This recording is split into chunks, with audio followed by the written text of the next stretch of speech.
Homa Bay. It has been 62 eventful years since we took this historic step towards full independence through our hard work, determination, and self-belief.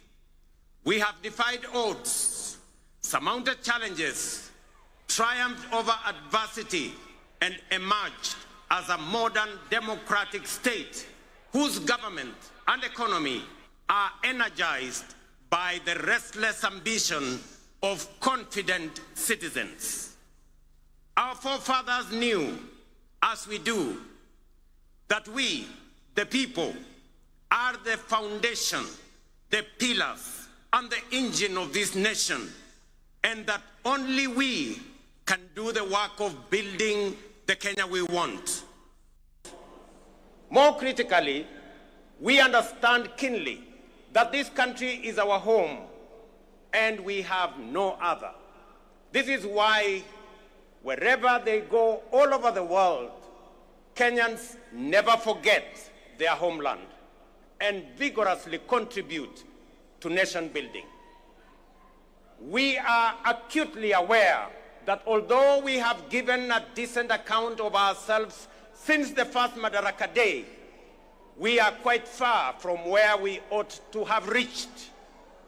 It is time for us to reflect on the state of our collective self-belief as a people, because without it, we lose all the opportunities that come with Madaraka. We all know that Kenya is not short of imaginative strategies and bold visions.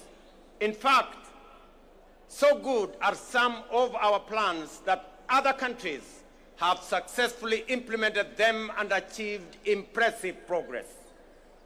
Our biggest problem has always been one of implementation and execution.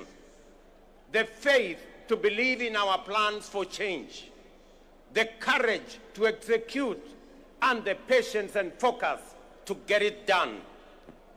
Some do not believe that we deserve the good that comes with positive change. Others think we are too poor or even in the wrong part of the world. Yet still, others do not want to see changes that benefit ordinary people or make life better for everyone. Today, ladies and gentlemen, I want to persuade the doubters that no one else is going to bring change except us, and that the only way to build the Kenya we want is by embracing change, however uncomfortable it may seem at first, and that we must possess the self-belief individually and collectively to approach our tasks boldly, confidently, and with determination in order to deliver new, more and better, sooner rather than later. Ladies and gentlemen, over 2.5 years ago, we embarked on an ambitious journey of national renewal powered by the bottom-up economic transformation agenda and rooted in the will and sovereign consent of the people of Kenya. Bottom-up is not just a mere slogan. Today, it is a lived reality for millions of Kenyans, transforming lives and reshaping destinies across the country day by day.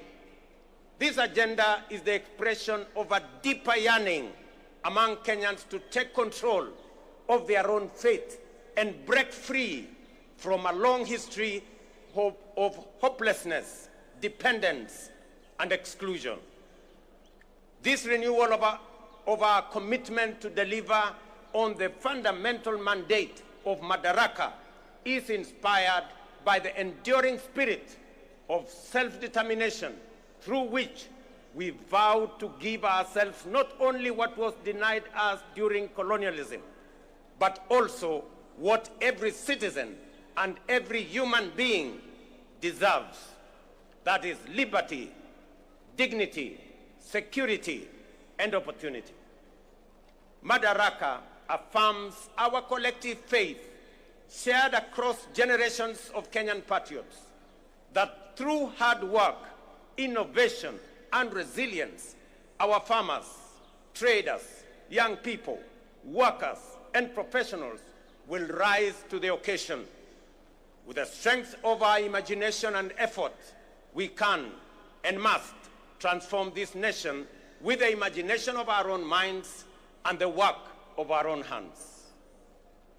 I speak to you today with a deep conviction that our country is firmly on the path to stability and progress. We have weathered turbulent times, navigated serious challenges, and through courage, policy decisions pursued with resolve, we have not only stabilized our economy, but also charted a clear course to long-term prosperity.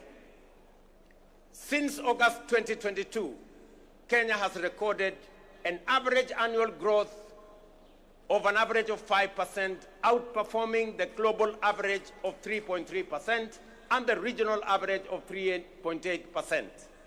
Just last month, the International Monetary Fund projected our GDP to reach US dollars 132 billion. That is 17 trillion Kenya shillings, making us the largest economy in our region and the 6th largest economy in our continent. At the same time, inflation has declined sharply from 9.6% in October 2022 to 3.8% in May this year, well below our target of 5% and bringing welcome relief to households and businesses. This reflects the strength of our economic fundamentals and the impact of our bold reforms. During the same period, the shilling appreciated by nearly 20% against the US dollar, from Kenya shillings 162 to Kenya shillings 129, making it one of the best performing currencies in the world. The central bank rate has decreased from 13 to 10%, lowering the cost of borrowing and spurring private sector activity. Additionally, our foreign exchange reserves now stand at US dollars 10 billion, extending our import cover from 2.5 to 4 months. Ladies and gentlemen, the affordable housing program stands as a powerful symbol of the socio-economic transformation underway across Kenya. Last week, I had the privilege of handing over keys to the first 1,080 social housing units in the new Mukuru estate in Nairobi. As I said then, while it was a life-changing moment for the new homeowners, it was equally one of the most profound and consequential days in my political career to witness how a deliberate government policy can uplift lives, restore dignity, and offer hope to communities that have long lived on the margins of our society. Vulnerable, forgotten, and neglected. It also marked a proud milestone for Kenya and demonstrated that ambitious national programs can be successfully implemented to deliver tangible benefits to ordinary citizens and fundamentally reshape our understanding of meaningful change. To see families move from the hardship of overcrowded slums to the relative comfort of permanent homes, complete with electricity, running water, and clean cooking gas, was a powerful reminder of what pro-people policies can deliver and the great things we can achieve together when we focus our thoughts and energy on possibilities and action rather than obstacles and doubt. A little over 2 years ago, many were skeptical when we said that ordinary Kenyans can begin owning homes through a rent-to-own model using the same amount they pay in rent. Today, that bold promise is being fulfilled. We saw the joy of Cherusha Mudhoni, a mother of 3, grandmother of 4, and second-hand clothes trader from Mukuru kwa Ruben as she stepped into her new home. Here in Homa Bay County, the county of limitless opportunities, just 2 days ago, I had the pleasure of handing over keys to the first occupants of 110 affordable housing units at Boma Yangu Housing Estate right here in Homa Bay. Among the new proud homeowners, some of whom are with us here today, were Kennedy Otieno Odede, a border writer, Helen Atieno Osala, a mama samaki at the new modern fish market here in Homa Bay, Geoffrey Othiambo Nyasuda, a Jua Kali fabricator, and Vincent Ocheng Onyango, a security guard. The journeys of new homeowners like Jerusha Mudhoni in Mukuru, Kennedy Odede here in Homa Bay, and thousands of others across the country, from the dehumanizing squalor of informal settlements to the security and pride of permanent homes, stand as a powerful testament to the transformative promise of bottom-up empowerment. They prove that with vision and resolve, courage and conviction, we can lift even the most forgotten among us into lives of dignity, hope, and limitless possibility. Ladies and gentlemen, if you didn't understand what we meant by bottom-up, now you do. If you didn't believe, now you believe. And if you thought it was a fantasy, as contributors to the housing levy, you are now witnessing and making history that will be remembered for generations to come in the history of Kenya.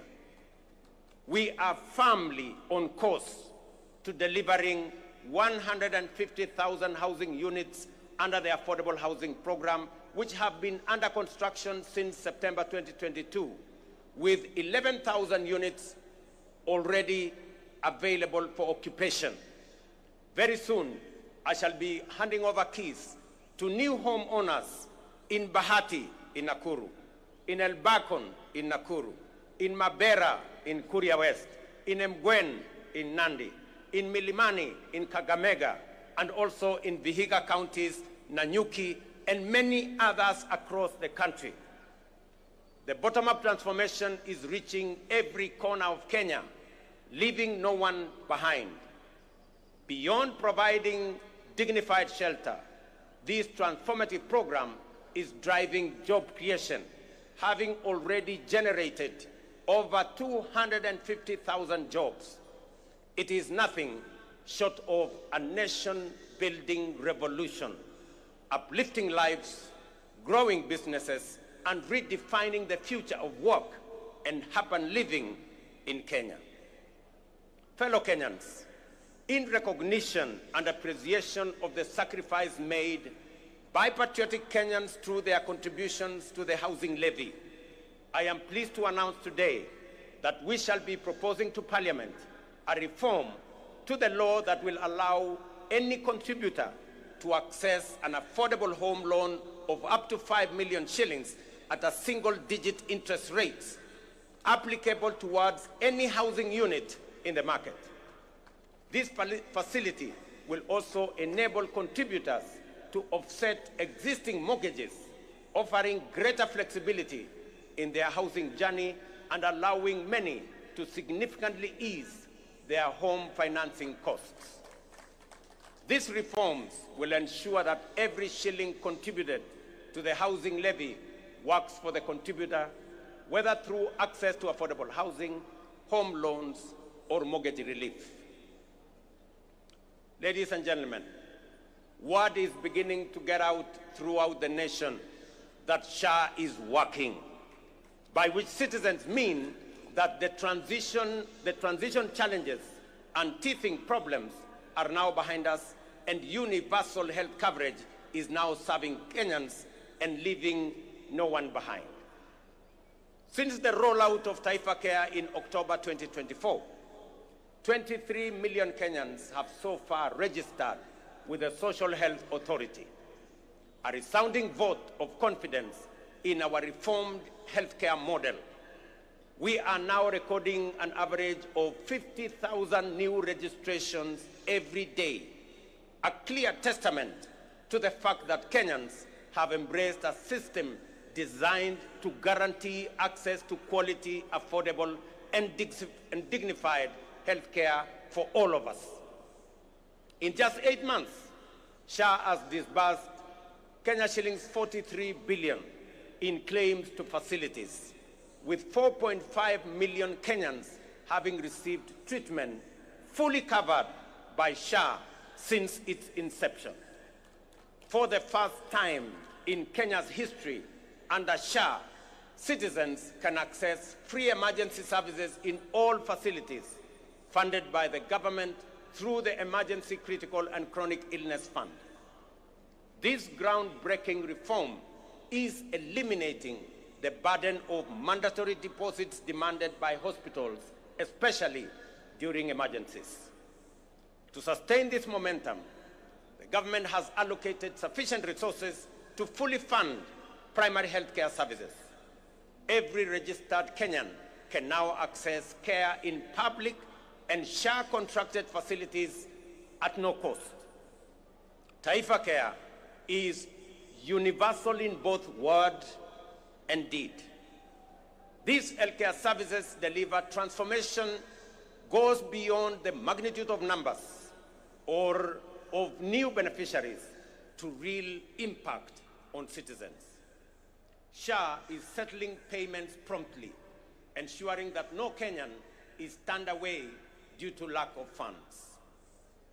Additionally, to expand access to comprehensive inpatient care, the Social Health Authority is prioritizing the enrollment of all Kenyans with a particular focus on those in the informal sector, many of whom were previously excluded under the now defunct National Health Insurance Fund. Although informal households account for approximately 80% of the population, they have historically faced significant barriers to access health insurance. So far, 1.7 million informal sector households have successfully enrolled and paid for social health insurance, a record achievement representing the highest number of informal sector enrollment in a single year in the history of Kenya.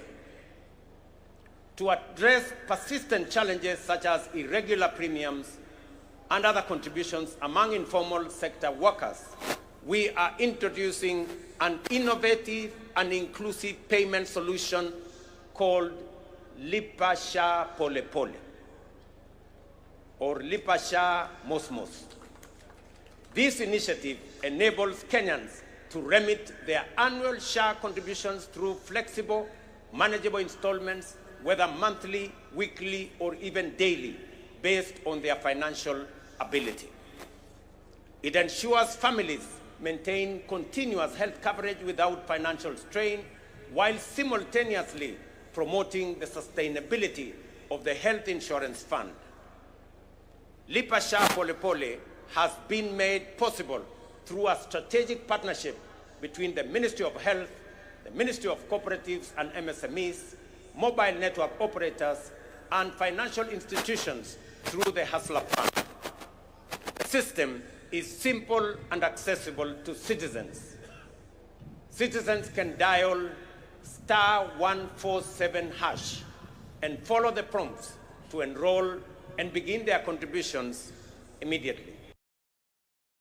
Enhancing access to health insurance, we have prioritized the availability of essential medical equipment in public health facilities, moving away from the previous managed equipment services model, which placed maintenance and service delivery responsibilities solely on county governments. We have adopted a more efficient approach under the National Equipment Supply Program. Under this new model, the national government, working in collaboration with county governments, engages directly with equipment manufacturers and suppliers to deploy critical medical equipment based on county-specific needs. Payments are made on a fee-for-service basis, aligned with the gazetted SHA tariffs. This output-based financing mechanism ensures that facilities are reimbursed only for actual services rendered, thereby enhancing accountability and guaranteeing the availability, functionality, and quality of medical services across public health institutions in our republic. I urge every Kenyan to take charge of their health by enrolling with the Social Health Authority so that together we can end the heartbreaking cycle where families are forced to auction their livestock, sell their land, or part with their life's possessions just to afford medical care. No Kenyan should choose between life-saving treatment and their dignity. Let us unite to build a healthcare system rooted in dignity, equality, and compassion, a system where access to care is a right, not a privilege for a few. Ladies and gentlemen, you will agree with me, fellow Kenyans, that the remarkable progress we are making in both affordable housing and Taifa Care has been made possible by the solidarity, trust, and commitment with which Kenyans have participated in and contributed to the realization of radical positive change on an unprecedented scale. The evidence before us of real progress with real impact on people's lives should encourage and inspire us to do even more together with greater confidence and to turn Kenya into the country we all aspire to belong. I extend my deepest gratitude to millions whose housing levy contributions are restoring dignity to fellow citizens who may never have had a dream of owning a decent home. I also thank all who support SHA and are helping us turn our vision of universal health coverage into a lived reality for millions across our country. Ladies and gentlemen, through strategic investments in agriculture, we are accelerating both growth and resilience in the sector. Fertilizer subsidies have boosted food production by 50%, while reforms in the coffee and sugar sectors have revived local industries, enhanced farmers' incomes, created jobs, and reinvigorated rural economies. Today, milk farmers are earning an average of 50 shillings per litre, up from 35 shillings 2 years ago. Coffee farmers are now earning up to 150 shillings per kilo, a remarkable increase from an average of 65 2 years ago. Tea earnings rose from Kenya shillings 138 billion in 2022 to 215 billion in 2024. Sugar production surged from 490,000 metric tons in 2023 to 815,000 metric tons in 2024, enabling us to reduce sugar imports by 70%, while increasing farmers' earnings from 50 billion to 90 billion. We have intervened with consistency and focus to ensure sugarcane growers receive fair returns for their deliveries and that they get paid in full and on time. To anchor these gains sustainably, we must recognize that increasing the efficiency of milling plants is central to farmers' interest. Efficient mills are more profitable and offer farmers optimal returns.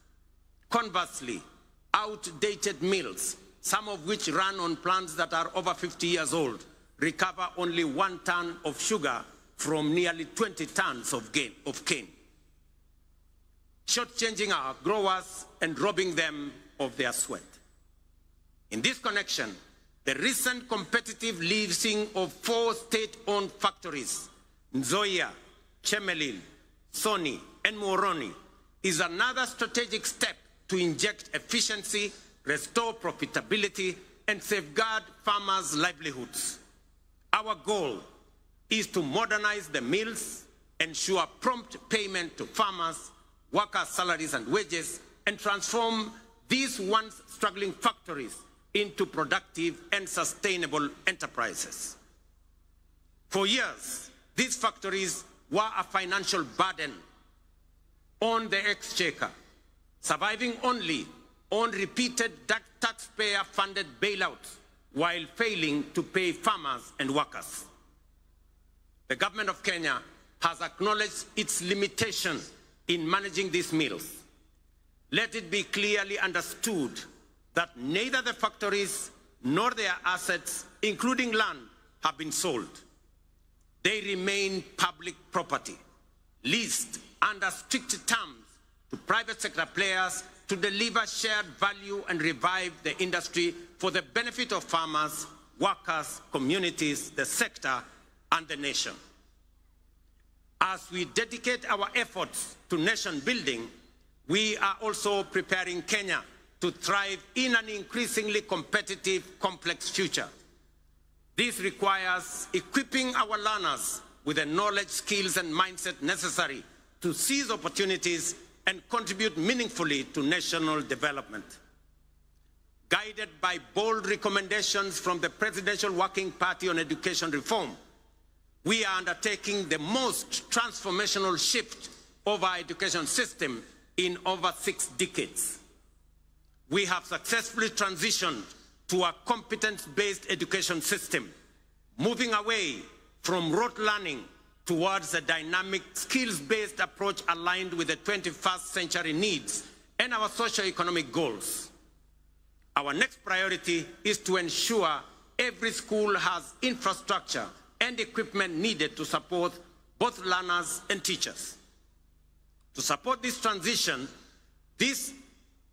and respond to the needs of our growing population, we have undertaken the largest teacher recruitment drive since independence, employing 76,000 new teachers over a period of 2 years, and are on course on additional 24,000 teachers by January next year.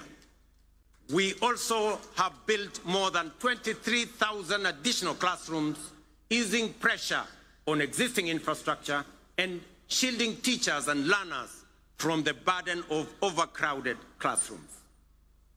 At the tertiary level, we have revolutionized education financing through a new student-centered funding model that ensures the sustainability of our TVETs and universities while expanding access for learners.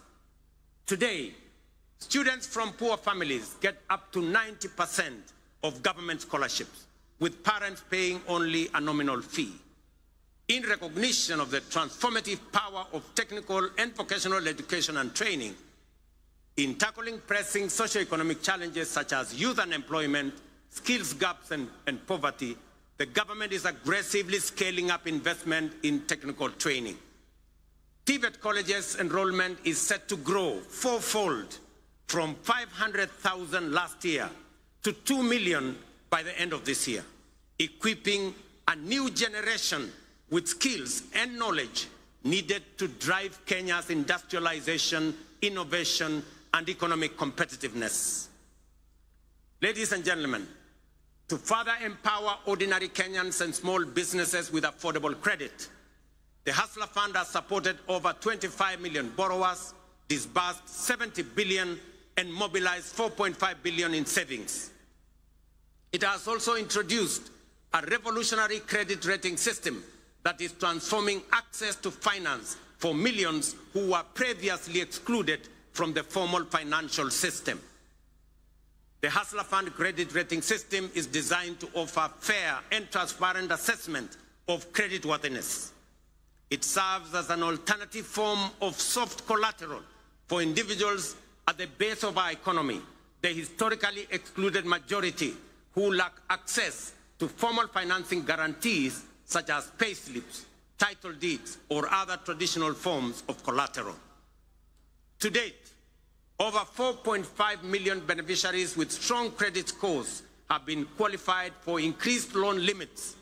Notably, 400,000 of them are now eligible for loans of up to 150,000 without any other collateral except their credit score, bringing them into direct engagement with commercial banks.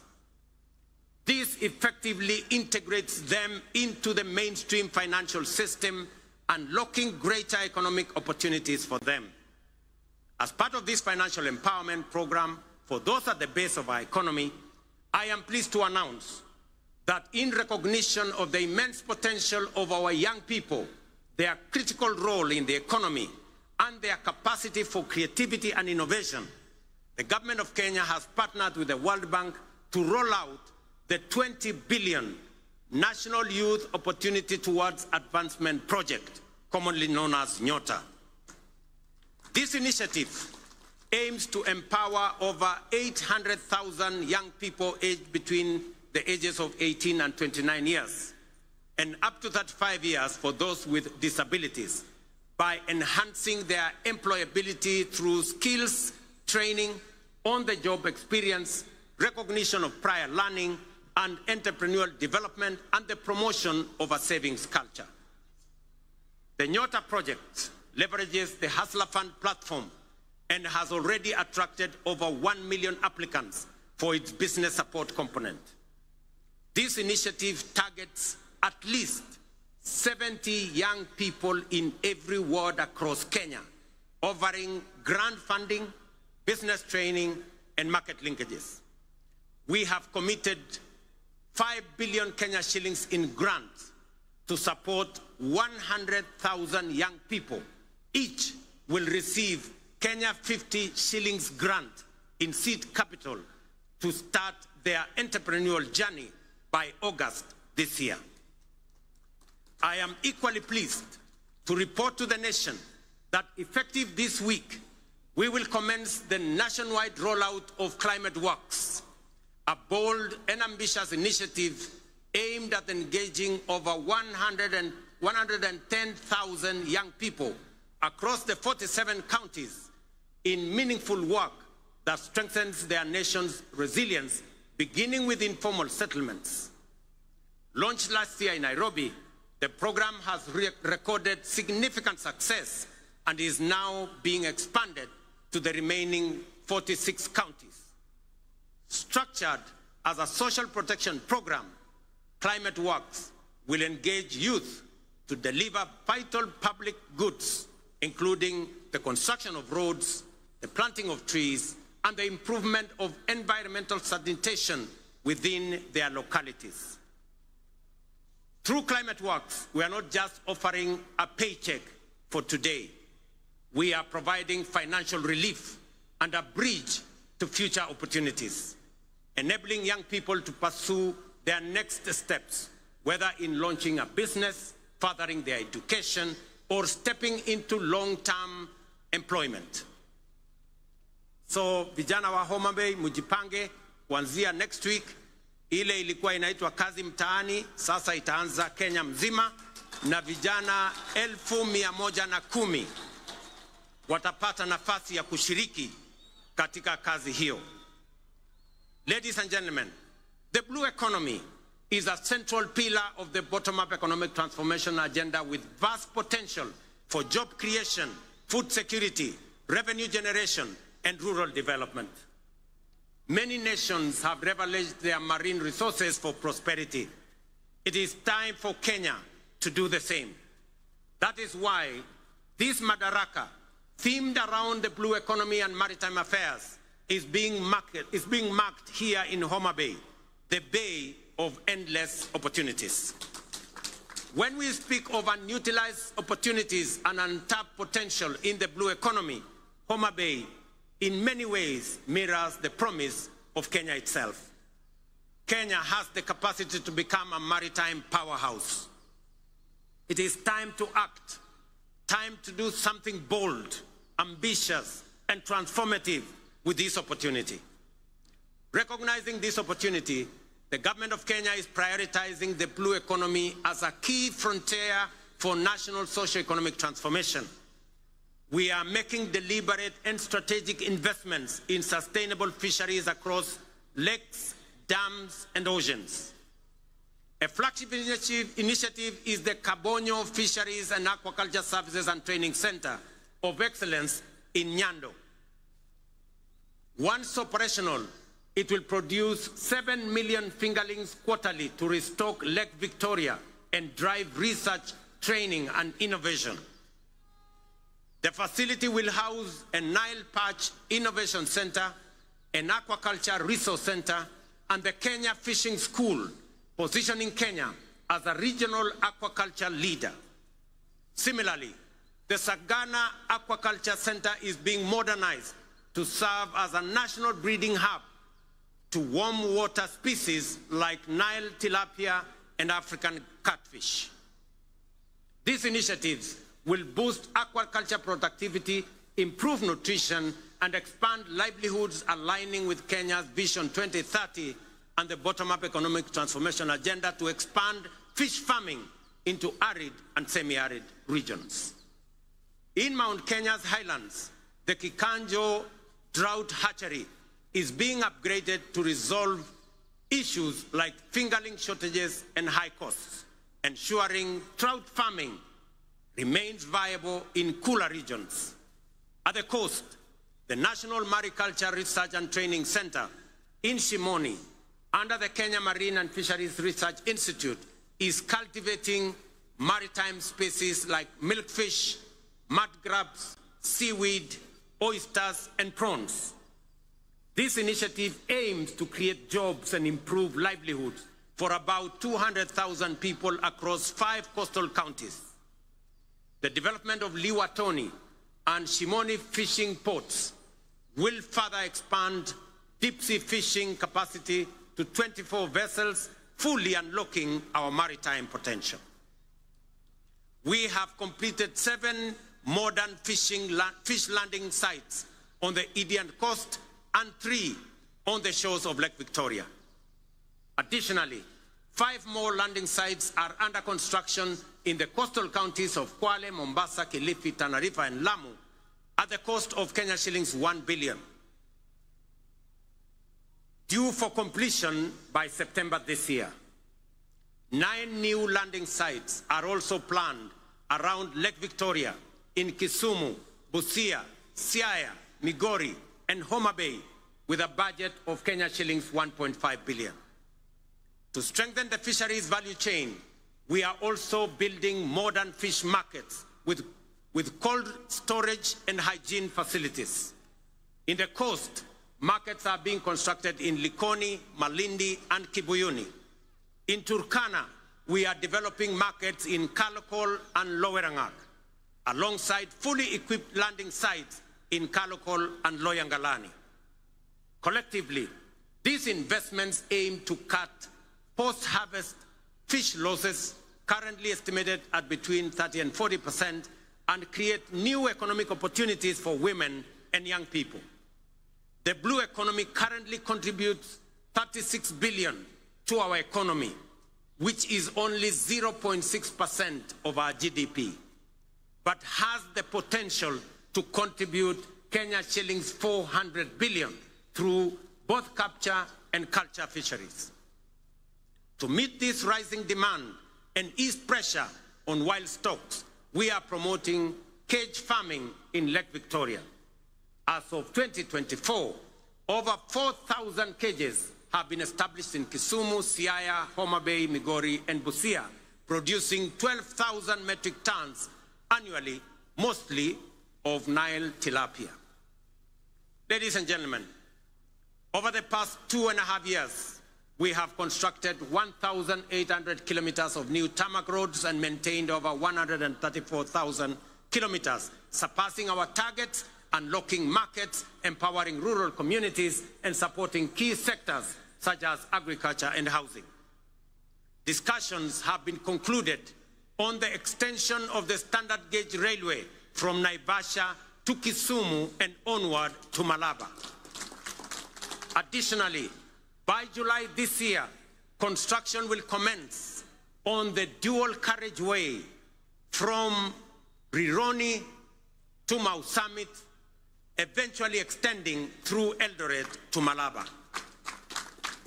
Ladies and gentlemen, as we often say here in Kenya, any time is tea or coffee time, which explains why instant coffee is a favorite for many.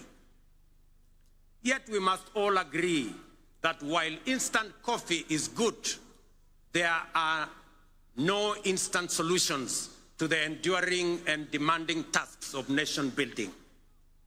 Real change takes plans, persistence, and discipline. Promises must be followed by action and the willingness, discipline, and grit to do what is necessary day by day. Above all, we must overcome the fear of change, knowing that today's world demands courage, conviction, and bold leadership. The transformation underway throughout our country is real and considerable. Profound change is taking place before our eyes. Our children are getting quality education and relevant education. By January next year, we will have employed 100,000 teachers, the highest number in our nation's history, to help build the workforce of the future. Roads are connecting communities.